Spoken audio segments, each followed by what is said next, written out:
Sempre um carinho, né? Tá de volta a essa casa.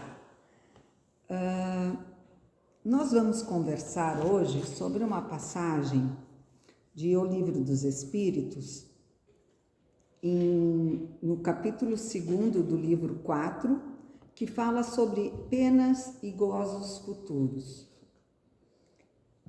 E nós temos o item que diz paraíso, inferno, purgatório, paraíso perdido, pecado original. Nós sabemos que mesmo espíritas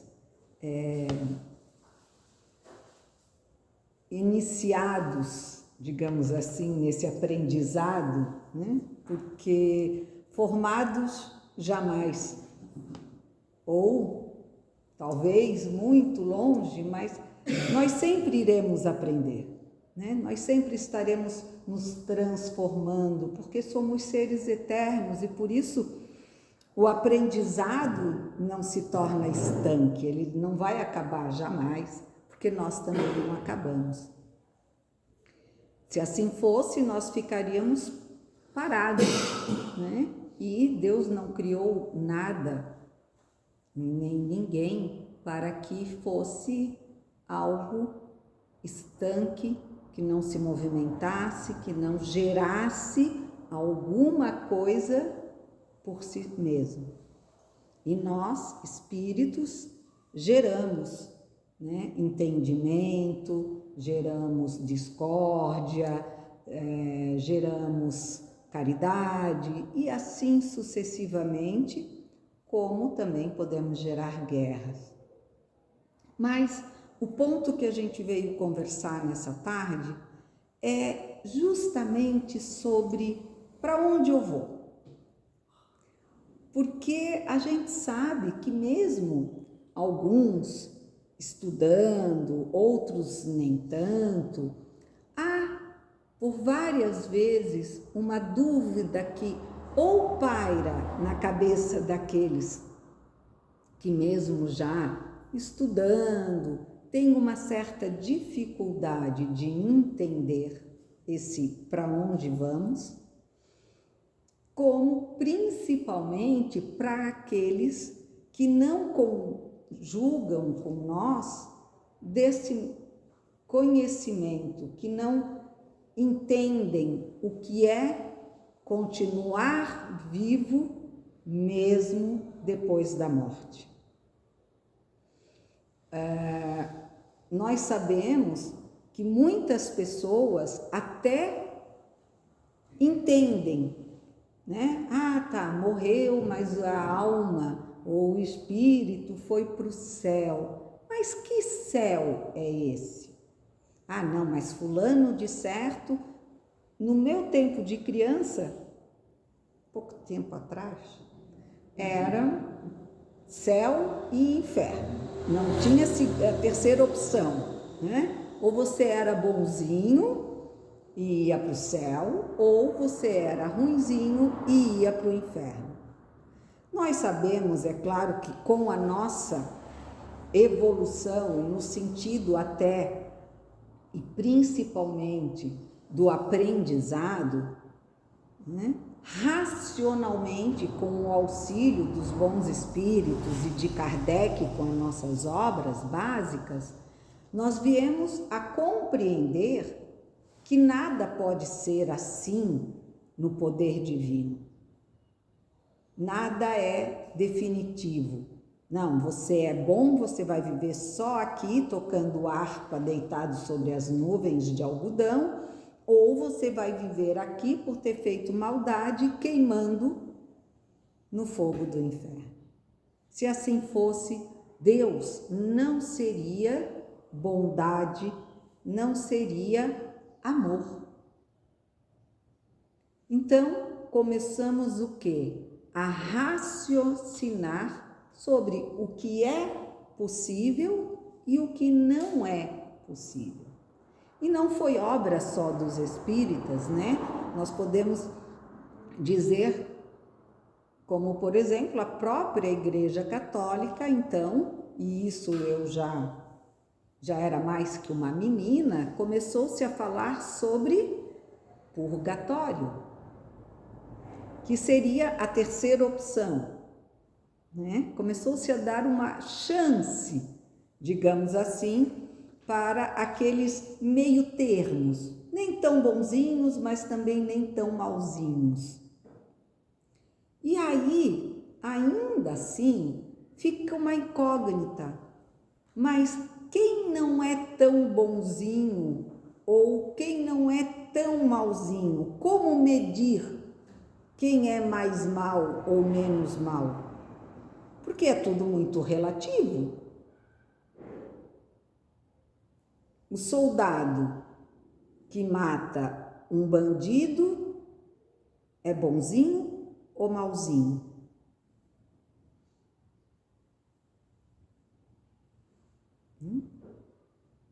Fica aquela dúvida. E o assassino que mata, chamado assassino, que mata um bandido também, ele é um bandido mais bonzinho ou menos? Ou é mais malzinho ou menos malzinho porque ele matou alguém que era mal? Qual é a visão que nós temos da bondade e da maldade? É tudo muito relativo. Eu creio que para nós, aqui do Ocidente, nós achamos muitas regras, principalmente dos países orientais, muito injustas. Porém, são normas e para lá é certo. Ainda existem países que fazem a circuncisão. E além da circuncisão masculina, há também que a gente poderia chamar de uma circuncisão feminina. Para nós, um crime. Para eles, uma lei. E aí? Quem vai para onde? Vai para o céu? Vai para o inferno? Ou vai ficar no purgatório? É tudo muito relativo. Só não é relativo perante as leis únicas e imutáveis da natureza. As leis divinas. Porque essas não mudam. E elas são baseadas na lei de justiça que nasceu com cada um de nós e da qual nós tomamos conhecimento pelo nosso sentimento. Claro que, por pouco evoluídos, muitas vezes nós não percebemos. E aí, movidos pela primitividade, pela ignorância, mas não pela vontade de errar, mas por não saber ainda bem como acertar. Então, o que nos qualifica fazendo o bem ou o mal, o que nos orienta e deveria estar sempre ligado no vibrar, no som alto, na música mais estridente para chamar a nossa atenção, como fazem os nossos celulares, né? Quando a gente quer que ele chame a atenção, eu sou assim, eu tenho uma música para o marido, uma música para a filha e uma música para a mãe. Então, se tocarem essas músicas, eu sei que são eles e eu corro para atender. Do contrário, eu deixo lá no silencioso e vou olhando com o tempo, né? Que a gente também tem que ter o tempo da gente. Mas o que é muito importante, a gente procura destacar. E isso se chama consciência. E o nome já diz Porque ela diz assim, ó, com ciência. A partir do momento que temos o conhecimento, estamos cientes de determinadas coisas, nós sabemos se elas estarão certas ou erradas. Se eu conheço um bolo como sendo doce, assim que eu provar, se ele tiver sido feito com sal ao invés de açúcar, eu vou ter consciência de que ele está salgado. Por quê? Porque eu já conheço, eu tenho ciência da diferença do sabor do sal e do sabor do açúcar. Assim é com as nossas atitudes, com os nossos pensamentos. Nós adquirimos, com o nosso crescimento, desenvolvimento e aprendizado, a ciência sobre os nossos atos. Nós começamos a entender, interpretar o que é certo, o que é errado. Principalmente entre todas, a saber que o que para mim, nesse momento, está certo, para o outro, talvez ainda não esteja. E vice-versa. O que para o outro pode lhe parecer correto, para mim pode não ser. Né? Eu já citei em outras, não sei se aqui, que quando eu era menina, a gente tinha aquele costume de, na hora que abria a porta do ônibus no ponto, era quem se jogava mais para entrar primeiro para conseguir um lugar para sentar. E ainda saía cantando vantagem, né? Viu? Eu consegui. Vocês ficaram para trás. Isso era maravilhoso. Parecia a pessoa mais importante do grupo. Aquela que conseguiu passar todo mundo para trás. Hoje em dia, se a gente está numa fila e alguém procura furar a fila, mesmo que não se diga, aqueles que ali estão sabem que o outro está cometendo um erro. E por isso já não o imitam, porque já entenderam que não é correto. Agora ele que talvez ainda ache bonito, bacana, bancar o espertinho da vez, esteja tudo bem. Mas a ficha vai cair, porque todos nós aprendemos, numa hora ou em outra. Mas não podemos, não devemos querer que todos saibam o que sabemos naquele exato momento.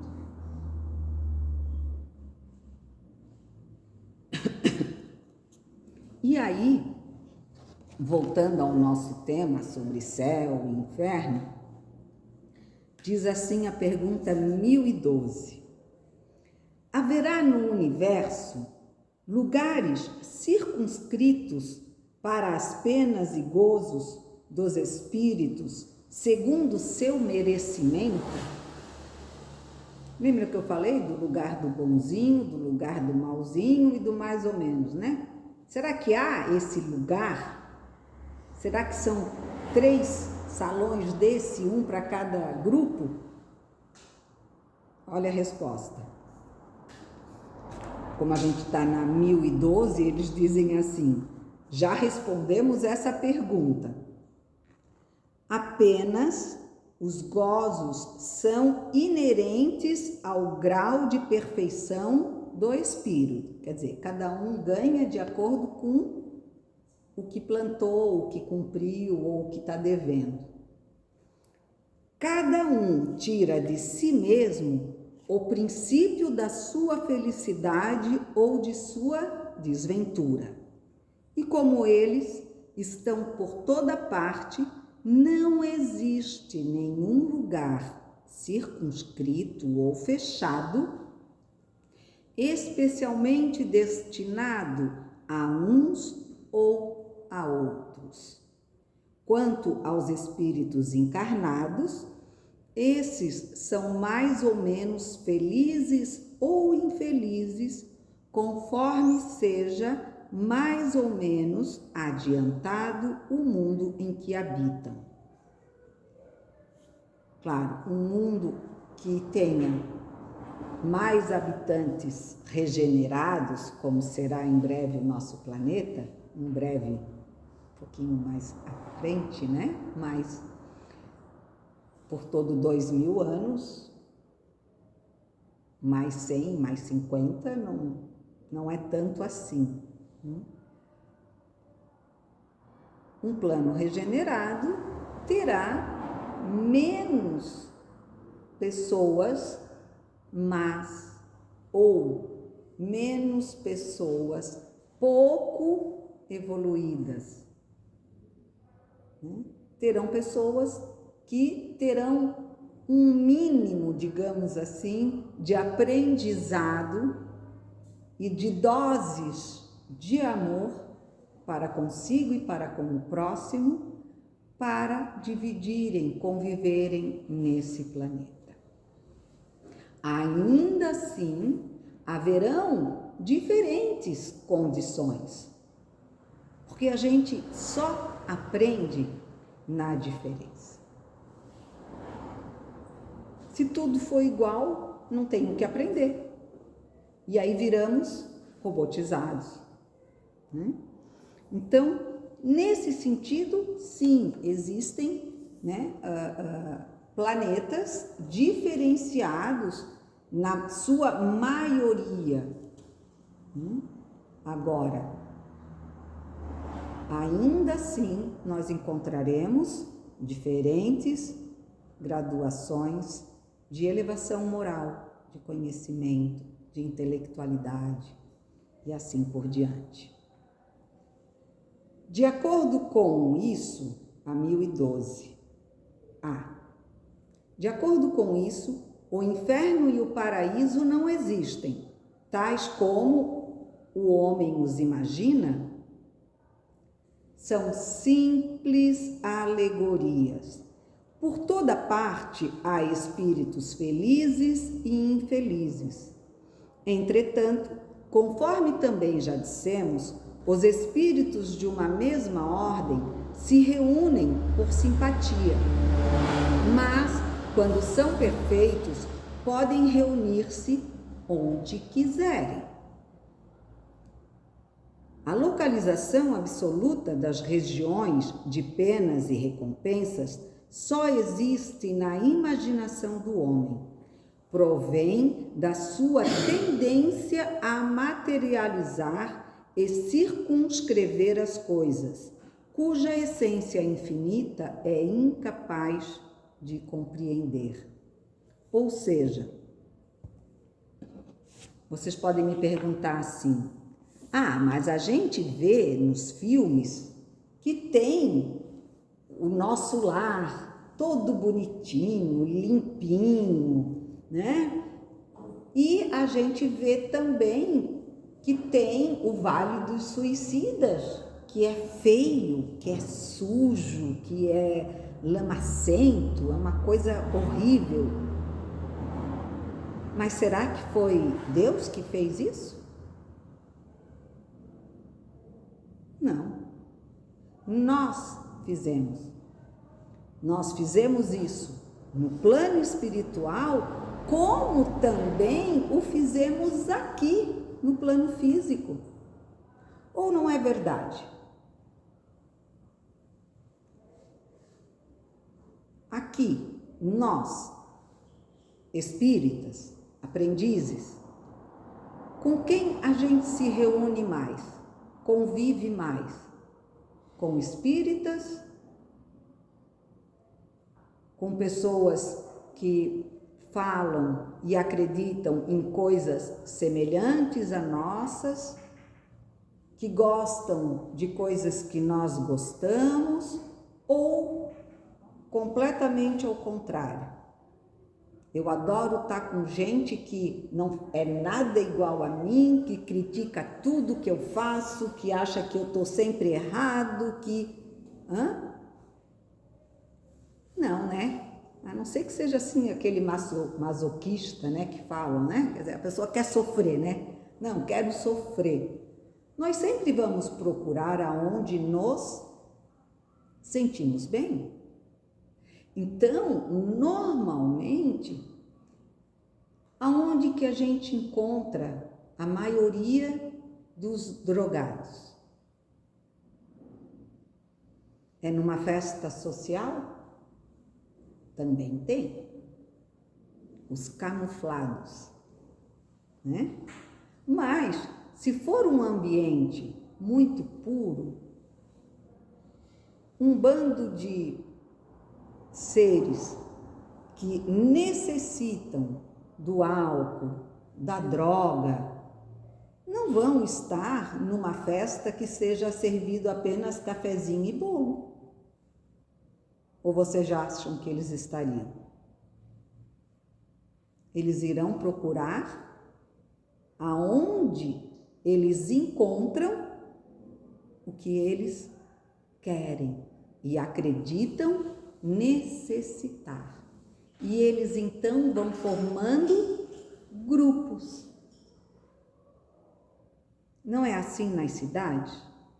Nós não temos, infelizmente, né, nas favelas, a maior parte dos grupos e falanges, né,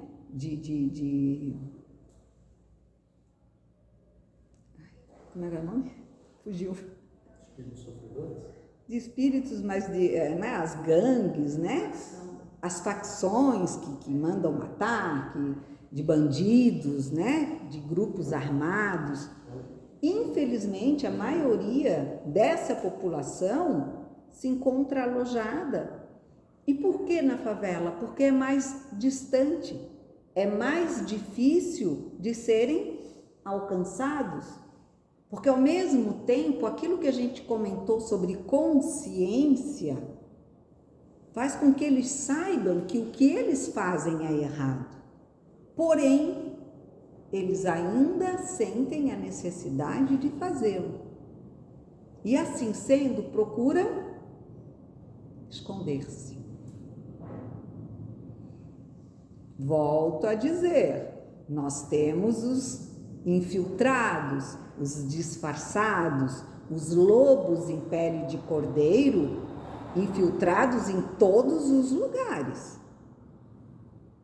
Como nós temos grandes seres de bondade, de luz, de amor, também no meio de toda essa dificuldade moral, né?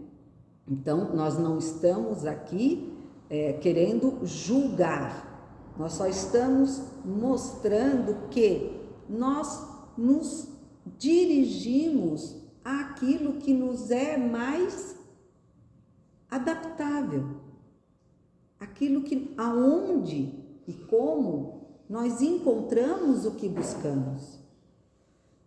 Se eu sou espírita, eu não vou procurar uma igreja para participar de missa. Nada contra, né? Meu marido é católico, vou à igreja, agora não mais, mas já fui com ele muitas vezes. Nenhum problema, é um lugar de oração e orar nunca fez mal a ninguém. Mas, se eu puder encontrar um grupo de espíritas, eu vou me reunir com eles, porque afinal a gente vai falar a mesma língua. É aqui no plano terrestre, mas é também no plano espiritual. E quando nós desencarnamos, para onde vamos? Para onde vamos? Vamos para onde estamos. Ou seja, nós estaremos vivenciando basicamente as mesmas companhias Nada será muito diferente do que aqui temos, a não ser que tenhamos algumas outras dívidas ainda pendentes. E aí a nossa estrada até o ponto de chegada tenha algumas curvas mais difíceis para nos levar aonde nós deveremos ficar. Só que, sabe como é que a gente faz para passar por essas curvas, por esses desvios difíceis desse trajeto?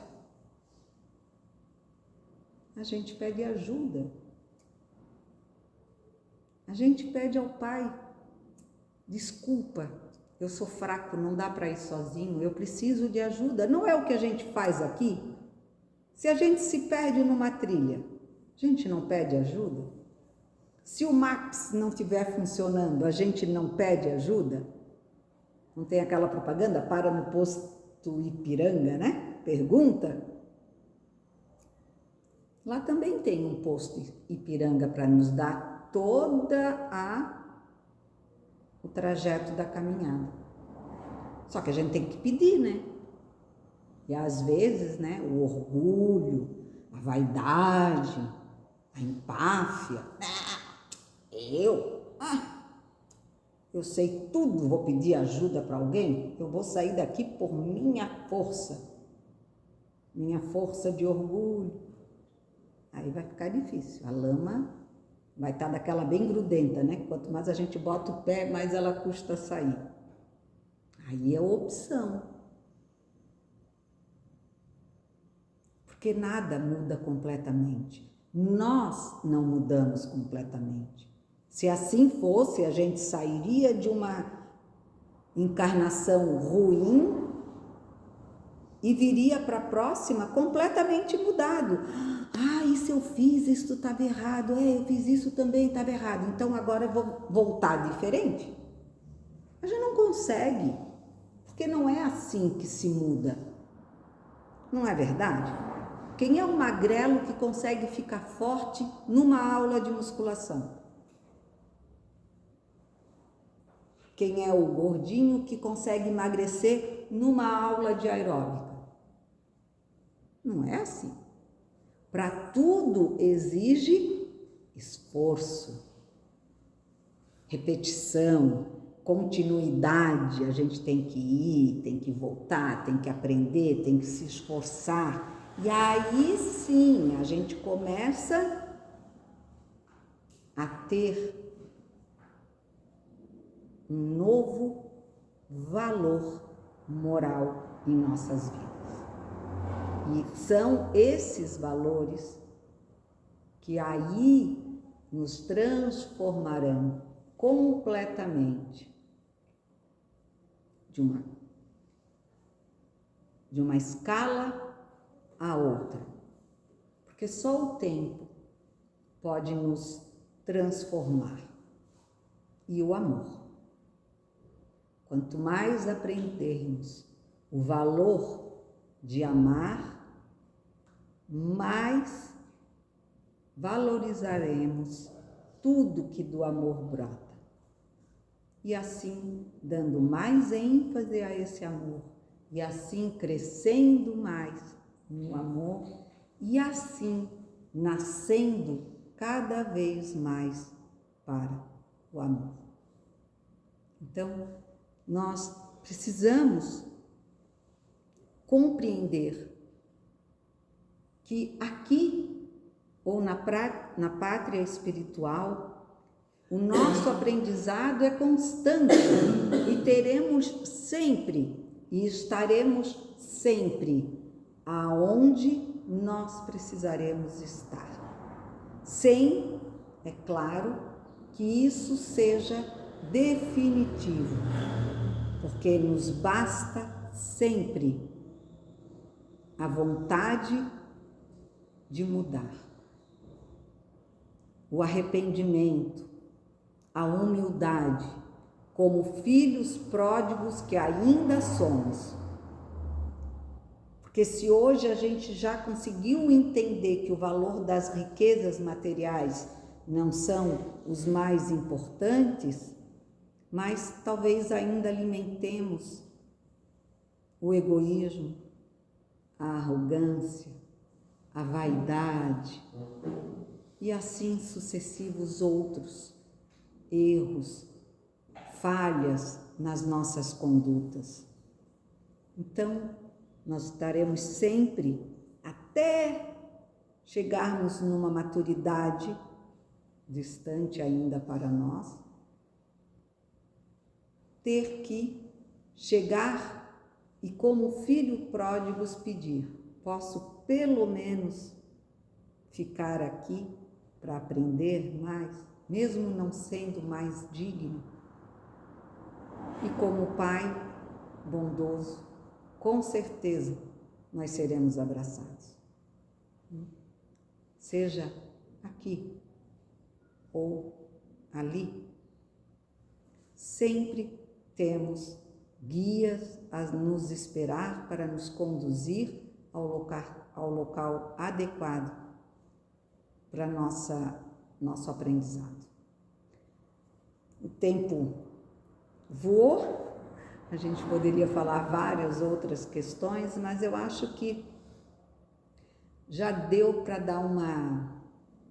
deixar aquela pontinha, né, de vontade e de procura de entendimento, porque quanto mais a gente compreende, mais a gente toma a consciência dos nossos atos e das virtudes às quais a gente deve se entregar.